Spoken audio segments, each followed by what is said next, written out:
Europos kaleidoskopas.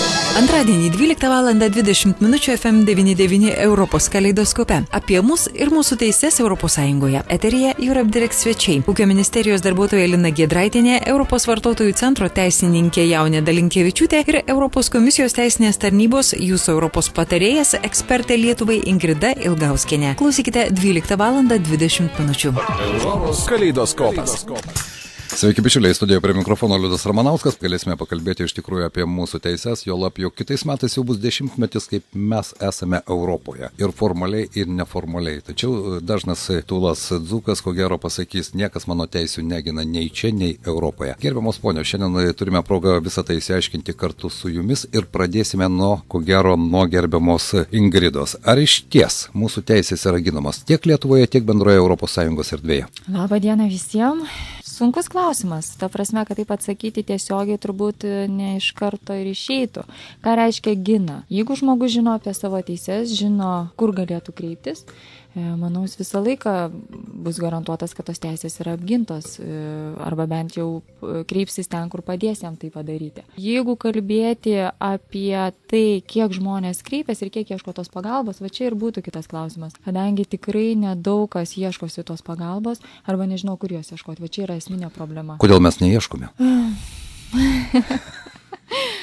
Manau, kad dėl to mes ir šitoje studijoje, kad papasakotume, kur jos galima būtų ieškoti tos teisinės pagalbos. Bent jau aš, ta prasme, atstovauju, kadangi tą instrumentą, kuris teikia teisinę pagalbą. Kiek su kolegiam važinėjame po įvairias institucijas, įvairius miestus ir pristatinėjom atstovaujamas mūsų institucijas, dažnai klausime žmonių, ar jie žino apie tokias institucijas, pavyzdžiui, kur šiandien pas juos atvykę. Ir šiandien ryte darėm tą patį Lietuvos kolegijoje ir nei viena ranka nepakilo. Niekas nežinojo, kas yra, pavyzdžiui, jūsų Europos patarėjas ir kokias teisinės paslaugas gali gauti šito instrumento. Na štai, Alytaus Europe Direct informacijos centro iniciatyva, šiandien jūs viešite Dzūkijos sostinėje. Galbūt tai ir yra pirmieji žingsniai. Tad jūsų Europos patarėjas, kodėl? Kas jis toksai? Jūsų Europos patarėjas tai yra, jeigu trumpai keliais žodžiais, tai yra nemokama teisinė pagalba ES teisės klausimais per vieną savaitę. Tai toks, sakykime, lozungas arba toks pagrindinė. O ką tai reiškia? Tai reiškia, kad bet kuris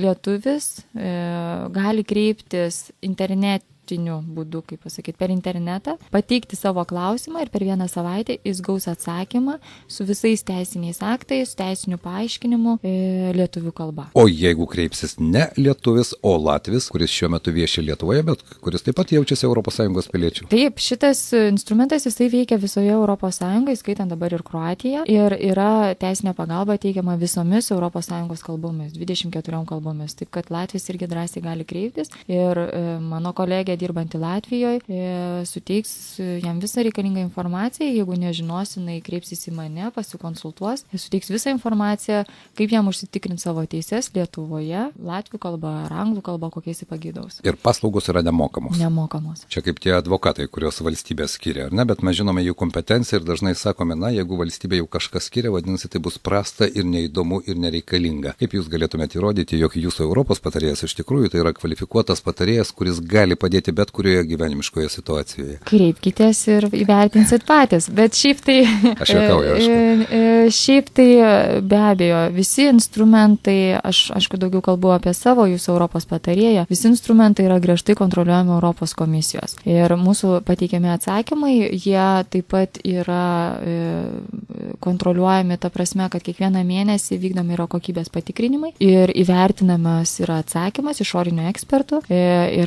Aš gal tiek nesiplėsiu, nepasakosiu, yra tam tikri kriterijai, pagal ką yra vertinami, kad atitiktų tiek ir išsamumo, ir draugiškumo, ir ta prasme, kad žmonėm būtų suprantama ta informacija, ir teisiškai naujausia ir tikrai teisinga informacija pateikiama. Taip, kad tai nėra, sakykime, susibūrusių ekspertų komanda, kuri laisvo laiku teikia tokią pagalbą. Tai yra griežtos atrankos būdu atrinkti žmonės, kurie kelia kvalifikaciją porą kartų per metus Briuselyje, yra įvardinamos temos, yra kviečiami ekspertai dirbantis toje konkrečioje srityje ir ta informacija yra suteikiama ekspertam, kad jų grįžus žmonėm, besikreipiantiems žmonėm, ta informacija būtų suteikta. Na štai, šiek tiek susipažinome su jūsų Europos patarėju. Aš tikiuosi, jog mūsų klausytojai, jeigu jums kils vienas ar kitas klausimas, gali drąsiai skambinti į studiją telefonu 77711. Dar vienas naujadaras, apie kurį atvirai sakant ir aš nieko negirdėjau, tai yra Solvit centras prie ūkio ministerijos. Ir Lina Giedraitienė, šio centro darbuotoja mūsų studijoje. Kas tai yra?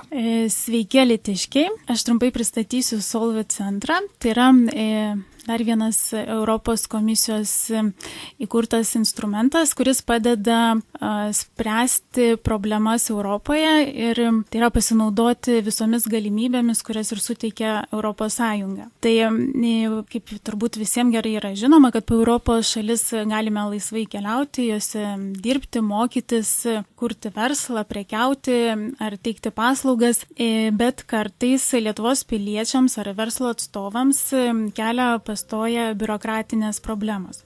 Pavyzdžiui, išvykus į kitą šalį gali nepripažinti lietuviško diplomo arba nori pasikeisti vairuotojo pažymėjimą, gali nepripažinti vairuotojo pažymėjimo. Arba profesinės kvalifikacijos pažymėjimo, pavyzdžiui, kas aktualu. Profesinės kvalifikacijos.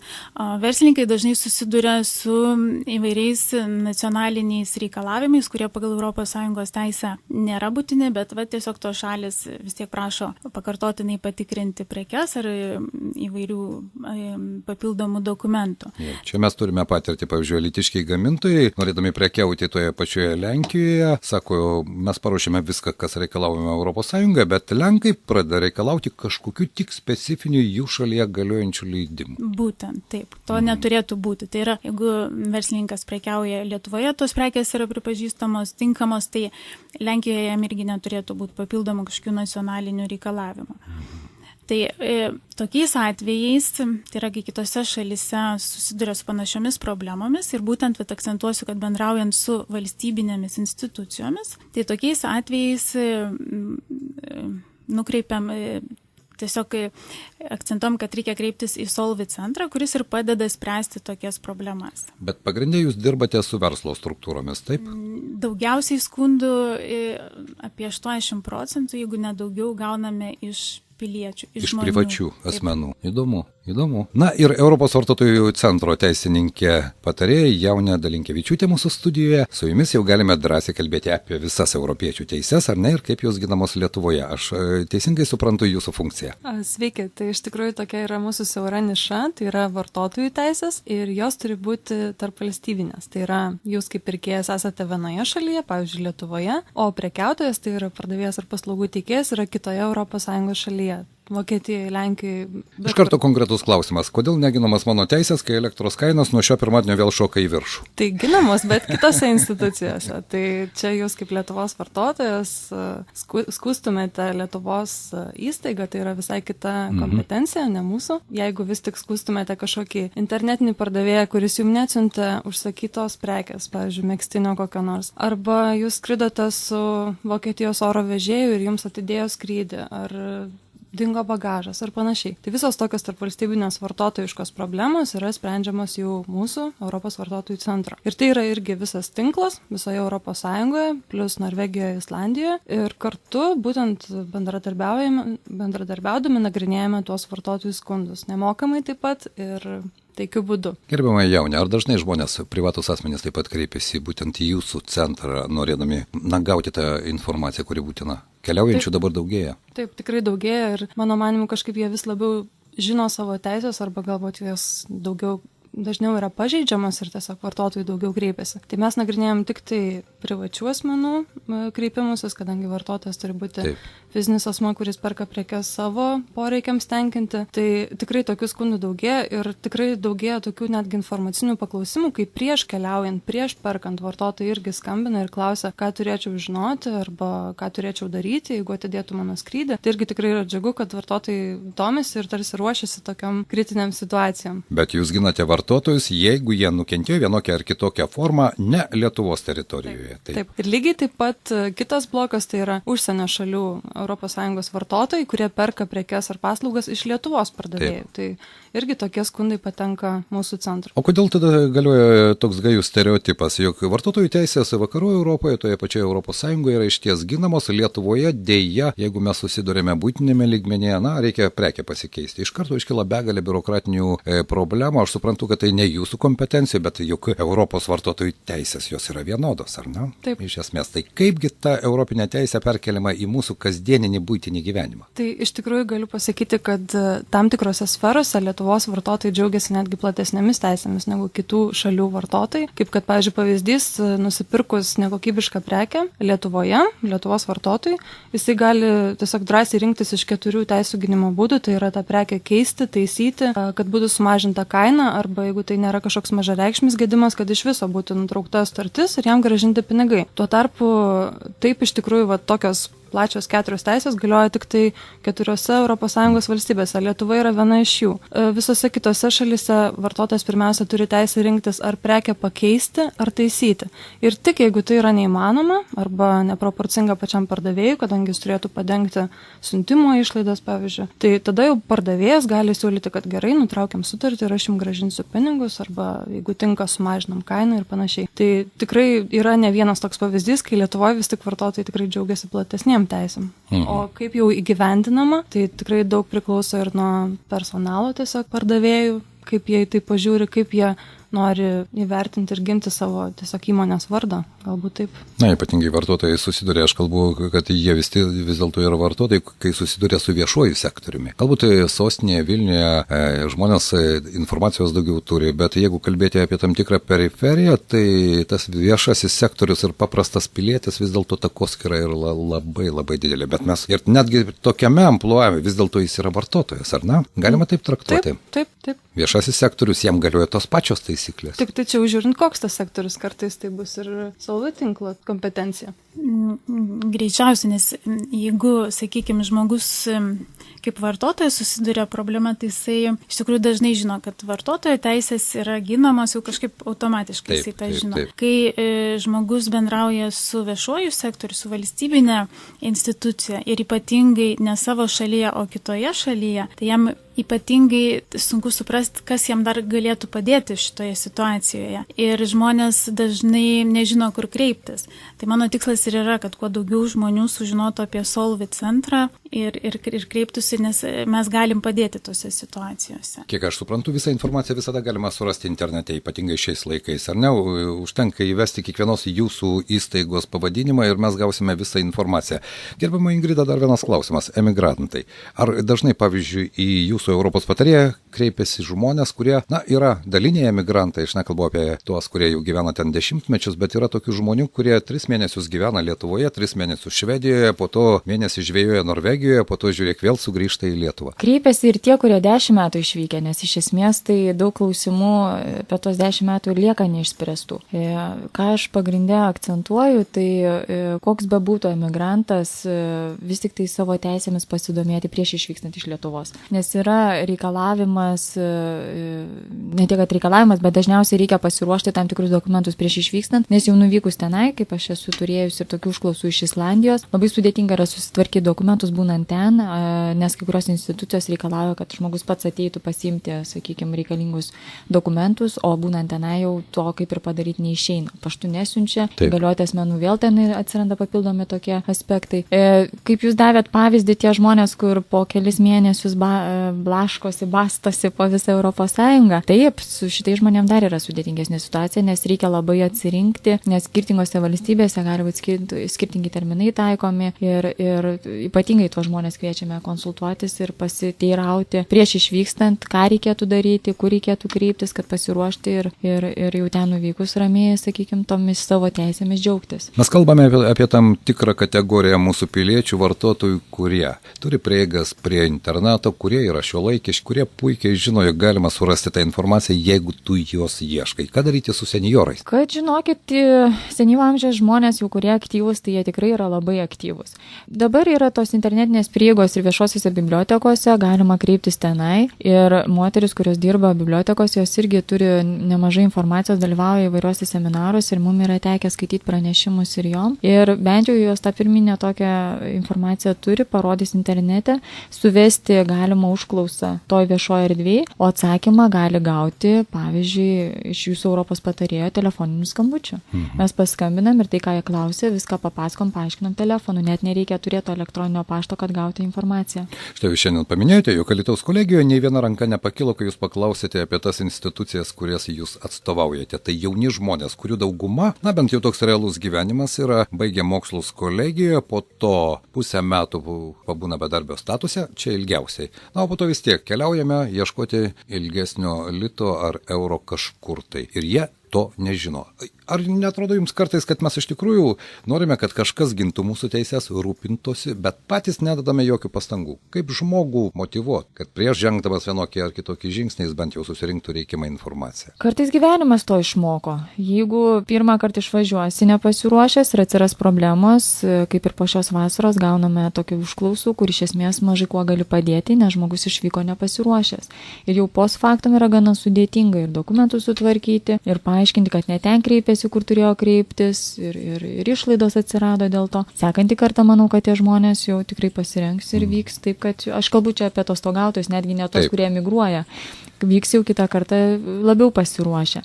Ir būna šeimos susitikimai, girdi pažįstami, kad irgi išvyko, kaip pavyzdys, be Europos sveikatos draudimo kortelės. Mergaitė susirgo, visi už galvos susiėmė, nežino, ką daryti, didelės išlaidos. Atsakymas vienas, reikėjo pasirūpinti Europos sveikatos draudimo kortelę. Taip, o tai padaryti netaip jau sudėtinga. Aš pats esu tai pasidaręs ir keliauju vis tik jau tik tam tikrą moralinį, tokį patikimumą. Garantą tam tikrą prasme. Jau norėčiau jūsų paklausti. Europos parlamentas svarsto, diskutuoja, direktyvos priimamos. Kaip greitai jos pasiekia Lietuvą realų gyvenimą, aš turiu omeny. Na štai, šiais metais, man rodos, buvo dėl skrydžių. Ar ne tam tikri priimti dalykai? Jie įsigaliojo, ar įsigalios, nežinau. Dar neįsigaliojo, bet įsigalios nuo kitų metų, ar ne? Dabar tiksliai negalėčiau pasakyti nuo kada, nes ten dar iš tikrųjų nespėjau net peržiūrėti, iš tikrųjų atvirai pasakius. Tik tai peržiūrėjau, kokie maždaug pakeitimai, bet jie bus. Taip. Vartotojai gauna tam tikras, galbūt šiek tiek labiau apčiuopiamas teises, ar ne, priklausomai nuo atstumo, laiko ir taip toliau. Taip, tiesiog keisis iš tikrųjų tam tikrais atvejais ir dėl kompensacijų. Ir daugumoje vis tik atveju vartotojų teisės stiprinamos, tačiau yra ir keletas tokių, gal šiek tiek ir aviakompanijų įtakotų būtent pakeitimų. Taip. O dėl pačio pasiekimo, tai vis tiek yra kiekvienoje direktyvoje numatoma, kiekviename reglamente, tai tiesiog yra Lietuvos jau pareiga ir jeigu nevykdoma, tai atitinkamos sankcijos yra taikomas. Kokios sferos, gyvenimo sferos, kuriuose dažniausiai vartotojai jaučiasi, jog jų teisės yra pažeidžiamos ir tada jau reikalinga teisininkų ir jūsų patarėjų pagalba? Iš mūsų praktikos žiūrint, tai yra dėl ko daugiausia gauname skundų, tai yra elektroninė prekyba, vis tik dažniausiai yra negaunamos prekės, dalinai gaunamos, jeigu yra didelis užsakymas iš kelių, tarkim, prekių. Kita didelė sfera yra oro keleivių teisės, tai irgi tikrai praktiškai rungtyniauja šios dvi teisės tarpusavėje, kadangi dėl šios ryties tai jau tikrai visi žino, kad jeigu atidedamas skrydis, tai kažkas man priklauso, kas galbūt ir ne visą laiką tiksliai žino, bet kokiu atveju bando išsiaiškinti ir bando tas teisės apginti. Tai čia dažniausiai būna atidedami skrydžiai, atšaukiami, netgi atsisakoma vežti. Dėl bagažo kyla daug problemų, tai yra sugadintas, apvogtas, vėluojantis arba iš viso tiesiog nepristatytas bagažas. Na, o toks klausimas konkretus. Aš nusipirku elektroninėje parduotuvėje prekę Didžiojoje Britanijoje, ar ne? O Britai man sako, o jūsų šalį mes nesiunčiame. Tai yra mano vartotojų teisų pažeidimas, ar ne? Tai čia priklauso iš tikrųjų, čia galima laikyti kaip diskriminacija, bet nebent ji yra pagrindžiama. Tai yra buvo, kaip pavyzdys, tiesiog turėjom tokį skundą, kai lietuvė norėjo pirkti bilietus į koncertą iš Lenkijos tinklapio, tačiau negalėjo prieiti to apmokėjimo fazės, tiesiog buvo atmetamas jos prašymas, tada jie tiesiog pabandė įvesti savo rezidencijos šalį kaip kitą valstybę ir tą padaryti galėjo. Tai tuo atveju, aišku, įtaria diskriminaciją, kreipiasi, tačiau pardavėjas vis tik sugebėjo įrodyti, kad tuo metu buvo labai daug taikoma sukčiavimų iš Lietuvos mokant padirbtomis kredito kortelėmis. Todėl jie buvo numatę kitą mokėjimo būdą, apie kurį informavo vartotoją, tai yra buvo tikrai pateikiama informacija, gal tik tai kiek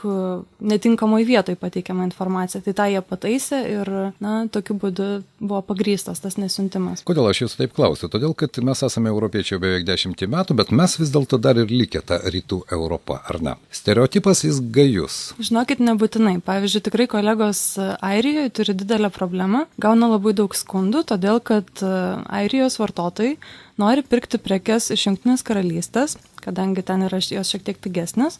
Tačiau suvedus tiesiog irgi internetinės parduotuvės tinklapį, būtent svetainės adresą, jie yra automatiškai permetami į Airijos tokį patį, būtent pardavėją. Todėl, kad tiesiog, sakoma, kad jūs turite pirkti iš čia. O kodėl? Tai tikrai yra pažeidžiamas tokių vartotojų teisės ir jie ten tą problemą stengiasi spręsti. Tai tikrai nėra tik tai rytų Europos problema. Supratau, kągi, vartotojų teisės, ko gero, reikia ginti visoje Europoje. Gerbiama Lina, jūsų norėčiau paklausti, ar štai mūsų regiono, Pietų Lietuvos regiono, Dzūkijos regiono verslo atstovai ar privatus asmenys dažnai kreipiasi į Solvit centrą? Geras klausimas.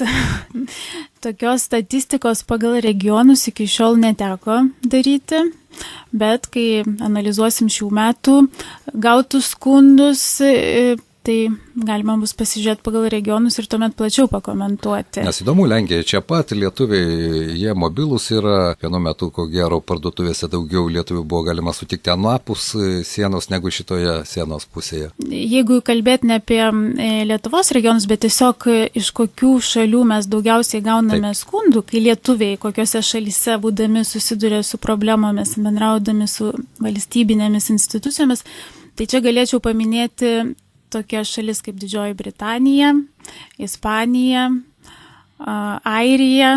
Tai yra iš tikrųjų tos šalis, kur mūsų tautiečiai dažniausiai emigruoja ar dažniau tiesiog važiuoja lankyti. Taip. Tai iš tikrųjų taip ir yra, kad daugiausiai problemų yra iš šių šalių. Kągi, šiandien noriu padėkoti, mes galėtume dar kalbėti, bet dėja laikas skuba labai greitai. Eglutė, gal jūs turite kokį konkretų klausimą, kas nors jūsų kaip vartotojas teisės pažeidė ir mes dabar turime galimybę gauti kompetentingą informaciją. Buvo pažeidę taip, bet tai nebuvo Europos Sąjunga. Aš buvau iš Europos Sąjungos pusės, bet tas pardavėjas, iš kurio aš pirkau, buvo ne Europos Sąjungoje. Bet mes labai gražiai pabendravome, susirašėme elektroniniais laiškais ir viską galima buvo gražiai spręsti. Aišku, tai štai paskutinis mano klausimas. Žmogiškas faktorius, kiek jis lemia tarptų įvairių aktų, direktyvų, kurios gina mūsų kaip vartotojų, kaip piliečių teises, bet vis dėlto kasdieninėme, būtinėme ir ne tik būtinėme gyvenime labai daug lemia tas žmogiškas kontaktas, akių kontaktas, kaip mes vadiname, ar ne, kaip ir vairuotojai, ko mes neturime Lietuvoje ir todėl visi pikti, vairuoja, pyksta. Ir ką mes turime netgi pietų Europos valstybėse, kur atrodo niekas nepaiso taisyklių, bet visi stengiasi žiūrėti į priekį atvažiuojančio akis ir tokiu būdu surasti kažkokį kompromisinį sprendimą. Ar tas žmogiškas faktorius jis lemia ar ne kažką? Europos vartotojų centre nagrinėjant skundus tai tikrai lemia, kadangi mes skundus nagrinėjam taikiu būdu, kompromiso principu, tad, kaip pasakyti, negalime pareigoti to pardavėjo ar paslaugų teikėjo būtinai vykdyti vartotojų reikalavimą. Todėl tas bendravimas ir yra būtent tikrai mezgamas toks, kad jeigu yra daug skundų dėl kažkokio prekiautojo, tai stengiamasi su juo ir susitikti ir pakalbėti ir aptarti, kodėl tai vyksta, tarkim. Ir šiaip tas bendravimas toks, kad jie gauna oficialų raštą su prašymu patenkinti vartotojo reikalavimą, kur yra tiesiog išdėstytos vartotojo teisės ir ką jis gali daryti, jeigu jos nebus būtent pagrįstos, įgyvendintos. Manau, kad pas mus darbą tikrai tai lemia nemažai. Gerbiama Ingrida. Aš dabar klausiausi jaunės, tai pagalvojau, ką mes iš esmės, koks kontaktas būtų, nes visas darbas pas mus eina per elektroninės priemonės. Taip, tai tokio kontakto tiesiogiai su žmonėmis nėra. Ir tas balsas mano toks per radiją, tik tai, sakykime, atsirado keli metai prieš, nors pats instrumentas veikia jau beveik 20 metų. Bet ką norėčiau akcentuoti, kad Europos Europos komisijos tikslas, teigiant visus šitos instrumentus, kad ir šiuos 3, kuriuos šiandien atstovaujame, yra, kad padės žmonėm jausti saugiau, užtikrinčiau ES teritorijoje, kad tai nėra profesionalių, garsių vardų, teisininkų prerogatyva, kad tik jie supranta, kaip čia viskas vyksta. Kad žmonės turėtų tą informaciją, galėtų minimaliai bent jau užsitikrintas teises ir tai galėtų padaryti nemokamai, sakykime, suprantama kalba ir kad tas tikslas ir yra, kad žmonės jaustųsi saugiau to Europos Sąjungoje, kad tai nebūtų kažkoks baubas, kurio niekas nesupranta. Taip. Na, o gerbiama Lina? Aš gal panašiai kaip ir mano kolegės pakomentuosiu, Solvit irgi sprendžia problemas neformaliai, bendraudami su savo kolegomis kitose šalyse ir iš tikrųjų bendradarbiaudami mes stengiamės, kad tai yra kiekvienam Europos piliečiui būtų gera Europoje, būtų patogu gyventi, keliauti, tai yra, kad jis galėtų pasinaudoti visomis suteikiamomis galimybėmis. Kągi, šiandien ačiū mūsų viešnioms, ačiū Lietuvos Europe Direct informacijos centrui, kurio dėka mūsų studijoje šiandien viešėjo Solvit centro prie ūkio ministerijos darbuotoja Lina Giedraitienė, Europos vartotojų centro teisininkė patarėja Jaunė Dalinkevičiūtė ir Europos komisijos teisinės tarnybos jūsų Europos patarėjas teisės ekspertė Lietuvai Ingrida Ilgauskienė. O mano pasiūlymas labai paprastas. Reikia viduje pasijusti europiečių ir tada, ko gero, pradėsi kitaip vertinti tą situaciją, nes ta takoskyra Europa ten, o mes čia, man atrodo, jau po 10 metų jos paprasčiausiai turėtų nelikti. Ar ne? Reikia pasijusti europiečių, žinoti, kad tu turi tam tikras teises, yra tam tikros institucijos, kurios gali tau ir privalo padėti ir belieka tuo tik pasinaudoti. Ačiū Jums. Dėkui. Ačiū. Geros dienos ir tikiuosi viešnagės. Europos kaleidoskopas. Kaleidoskopas.